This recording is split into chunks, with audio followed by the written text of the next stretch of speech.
Cross গুণনের মান কিভাবে বের করবা, দিক কিভাবে বের করতে হয়, অর্থাৎ ডান হাতে স্ক্রু নিয়ম, এবং এর সাথে ভেক্টর গুণন ব্যবহার করে যে ধরনের প্রশ্নগুলো সমাধান করা যায়।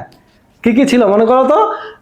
দুইটা ভেক্টর পরস্পর সমান্তরাল কিনা যাচাইকরণ, দুইটা ভেক্টরেরই লম্ব বরাবর একক ভেক্টর বা লম্ব একক ভেক্টর নির্ণয়, আর একটা হচ্ছে ক্ষেত্রফল নির্ণয়।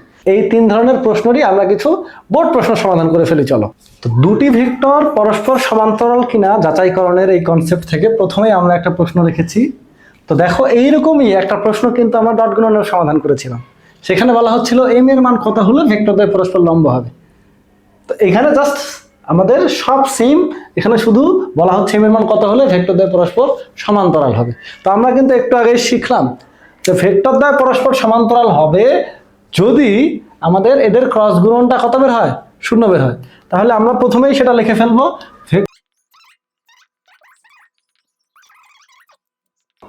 এখন দুইটা ভেক্টরের ক্রস গুণন বের করে দেখি এর মানটা কত আসে। সেটাকে সমান 0 করে যে সমীকরণটা আসবে, সেই সমীকরণ থেকে আমরা খুব সহজে এম এর মানটা বের করে ফেলতে পারবো। তাহলে ক্রস গুণনের নিয়ম অনুযায়ী, তো আমি আশা করছি নির্ণায়ক এর মান বের করা তোমরা সবাই শিখেছো। একেবারেই গণিতের কিন্তু প্রথম দিকে নির্ণায়ক ম্যাট্রিক্স নির্ণায়কের অধ্যায়টা আছে, যেটা আমি আশা করছি তোমরা সবাই পারো। তাহলে এই যে ক্রস গুণনটা আমরা পেলাম, এই ক্রস গুণনের মানটা কত হবে বলো তো? আমাদের ভেক্টরদ্বয় সমান্তরাল হতে হলে মানটা অবশ্যই 0 হতে হবে। তাহলে এটা সমান আমরা 0 ধরে নিই। এখন এখানে দেখো এটা তো 0 চলে আসতেছে, তাহলে আমরা কে বাদ। তাহলে এই জায়গায় আমরা বলতে পারি উভয় পক্ষে আই জে কে এর সহগ সমীকৃত করে পাই, সহগ সমীকৃত করে পাই। তাহলে চিন্তা করো, এখানে আয়ের সহগ কত আছে? -15m -15, ও পাশে আয়ের সহগ কত? 0। তাহলে এটা সমান কত হবে? 0।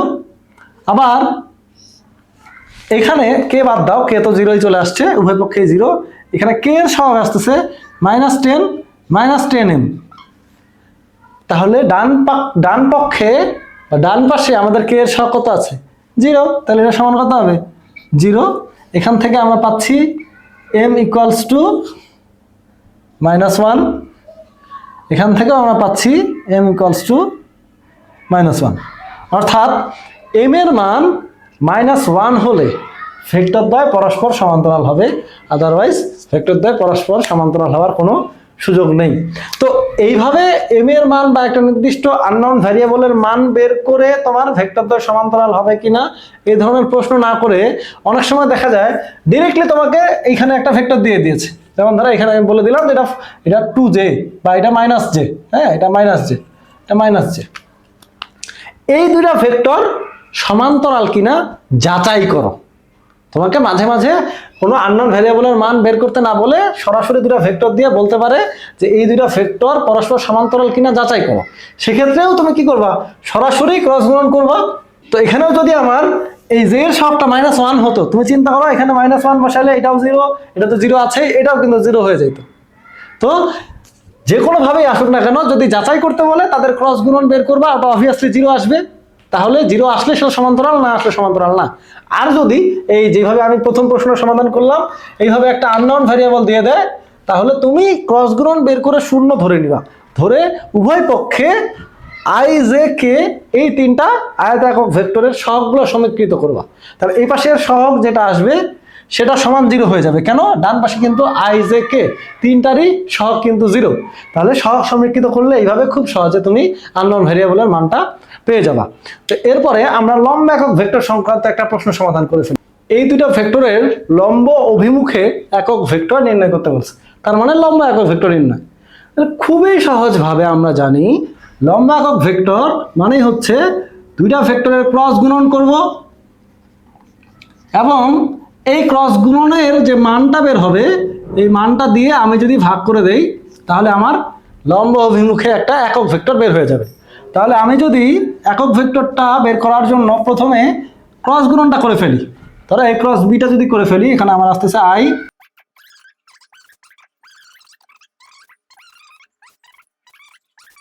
তাহলে এখানে আমরা পাচ্ছি i + 10j -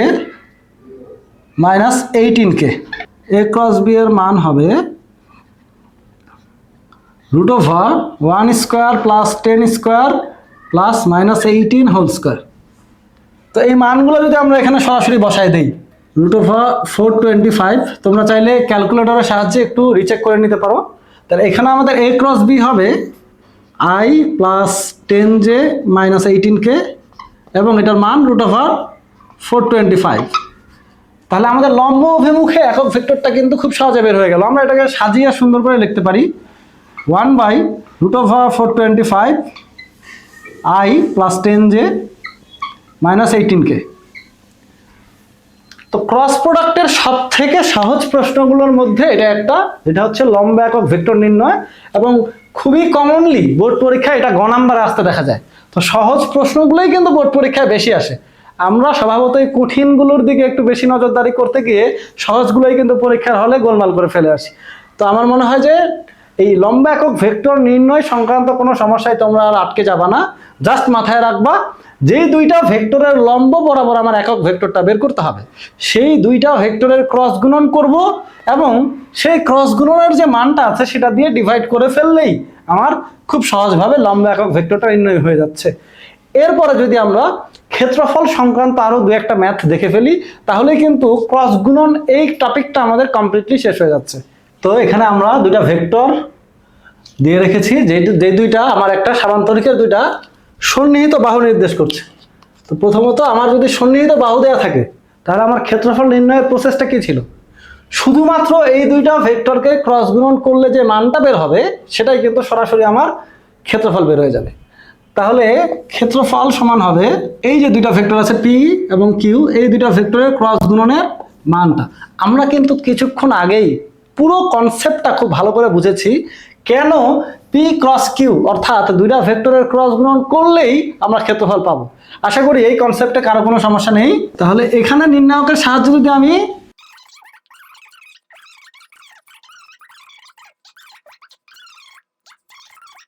এটা কিন্তু ভুল করলে চলবে না, সবসময় মাথায় রাখবা নির্ণয় করার ক্ষেত্রে একটা প্লাস হলে পরেরটা মাইনাস, এরপরেরটা আবার প্লাস। যদি 4টা 5টা থাকতো তো এই সিকোয়েন্সটা জাস্ট মেনটেন করবা, প্লাস মাইনাস এইভাবে কন্টিনিউ করলেই তোমার এটা সঠিকভাবে বের হয়ে যাবে।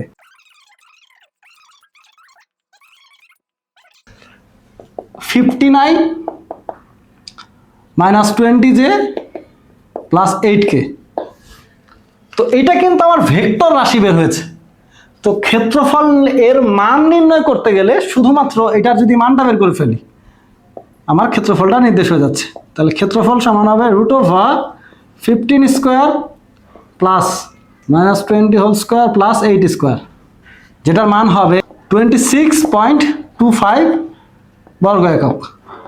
এ জায়গায় বর্গ একক কথাটা লিখতে কিন্তু কোনোভাবেই ভুলে যাবে না। ক্ষেত্রফলের ক্ষেত্রে বর্গ কথাটা না থাকলে স্যার চাইলে তোমার কিন্তু মাইনাস মার্কিং করতে পারে, যদি গ নাম্বার আসে 3-এর জায়গায় 2 দিয়ে রাখতে পারে। তো এই কারণে বর্গ একক কথাটা মনে করে লিখে দিবা। তো ক্ষেত্রফল নির্ণয় নিয়ে আমার মনে হয় খুব বেশি জটিলতা হওয়ার কিছু নেই।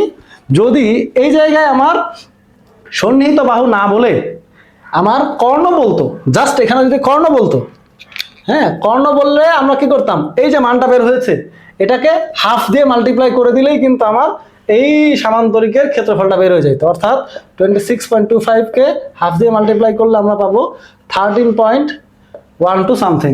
তাহলে যদি সন্নিহিত বাহু দেওয়া থাকে তখন আমরা সরাসরি শুধুমাত্র ক্রস গুণনের মানটা বের করব। যদি কর্ণ বলা থাকে আমরা ক্রস গুণনকে হাফ দিয়ে মাল্টিপ্লাই করব। আর এটা সামান্তরিকের সন্নিহিত বাহু না বলে যদি ত্রিভুজের সন্নিহিত বাহু বলতো, তো ত্রিভুজের সন্নিহিত বাহু বললেও আমরা এই যে ক্রস গুণনের মানটা বের হয়েছে সেটাকে হাফ দিয়ে মাল্টিপ্লাই করলে আমরা ক্ষেত্রফলটা পেয়ে যাব। তাহলে মোটা দাগে ক্রস গুণন অর্থাৎ ভেক্টর গুণনের যে 3 ধরনের প্রশ্ন পরীক্ষায় আসে, বা ভেক্টর গুণন ব্যবহার করে যে 3 ধরনের প্রশ্ন আমরা সহজভাবে সমাধান করতে পারি, সেই 3 ধরনের প্রশ্নের সমাধান আমরা বোর্ড পরীক্ষার বিভিন্ন ধরনের প্রশ্ন দ্বারা সমাধান করে ফেলেছি। তো আমি আবার ফাইনাল একটা রিভিশন যদি তোমাদের জন্য দিয়ে দেই। প্রথমত আমরা দেখব ক্রস গুণনের মাধ্যমে দুইটা ভেক্টর সমান্তরাল কিনা এটা যাচাই করা যায়। দুইটা ভেক্টরের ক্রস গুণন শূন্য হলেই এই দুইটা ভেক্টর পরস্পর সমান্তরাল হবে। আর ডট গুণনে কিন্তু পড়েছিলাম, যদি ডট গুণন শূন্য হয় তাহলে দুইটা ভেক্টর পরস্পর লম্ব হবে। এরপরে লম্ব একক ভেক্টরের ক্ষেত্রে আমরা দুইটা ভেক্টরের ক্রস গুণন করব এবং ওই ক্রস গুণনের মানটা দিয়ে ভাগ করলেই লম্ব একক ভেক্টর বের হয়ে যাবে। আর ক্ষেত্রফল নির্ণয়ের ক্ষেত্রে মনে রাখতে হবে সামান্তরিকের সন্নিহিত বাহু হলে আমরা শুধুমাত্র ক্রস গুণনের মানটা নিব, যদি কর্ণ হয় তাহলে হাফ দিয়ে মাল্টিপ্লাই করব। একইভাবে ত্রিভুজের সন্নিহিত বাহু বললে হাফ দিয়ে মাল্টিপ্লাই করব। তো এই কয়েকটা কনসেপ্ট যদি শুধু তোমার মনে থাকে তাহলে ভেক্টর গুণন নিয়ে আসলে কোনো টেনশনের বিষয় নেই। যে কোনো ধরনের ভেক্টর গুণন সম্পর্কিত প্রশ্ন তোমরা খুব সহজভাবে সমাধান করে আসতে পারবে।